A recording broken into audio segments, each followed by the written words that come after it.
Jagan last trip ఎలక్షన్స్లో విజయం సాధించిన తర్వాత నరేంద్ర మోడీకి మద్దతు ఇవ్వడం అయితే కొనసాగిస్తూనే వచ్చారు. బేషరతుగానే మద్దతు ఇచ్చారు.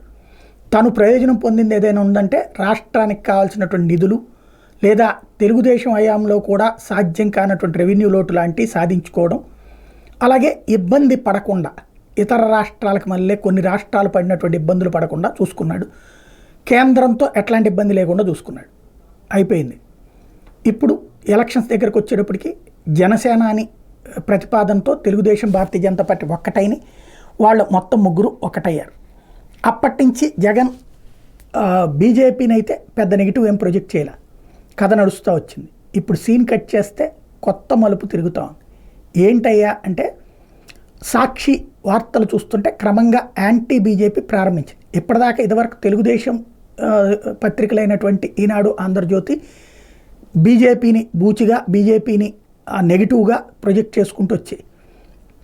సాక్షి పాజిటివ్గా ప్రొజెక్ట్ చేసుకొచ్చేది.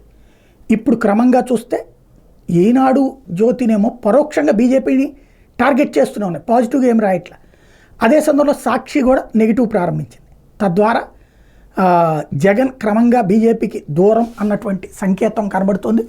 రేపు పొద్దున ఎన్నికల్లో గెలిచాక పొరపాటును కనుక కేంద్రంలో బీజేపీకి కనుక సీట్లు తగ్గితే జగన్ అవసరం ఉంటే అప్పుడు జగన్ గేమ్స్ ఆడినా ఆశ్చర్యపోనక్కర్లేదు, బ్లాక్మెయిల్ చేసినా ఆశ్చర్యపోనక్కర్లేదు.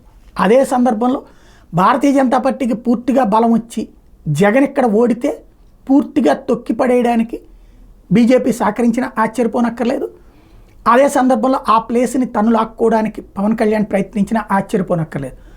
ఒకవేళ ఇక్కడ జగన్ గెలిచి అప్పుడు కేంద్రంలో బీజేపీ కనుక పూర్తి మెజార్టీతో వస్తే అప్పుడు తెలుగుదేశాన్ని పక్కన పెట్టి వీళ్ళిద్దరు రేపో మెయింటైన్ అయినా ఆశ్చర్యపోనక్కర్లేదు. అలాగని పొత్తు అయితే పెట్టుకోరు.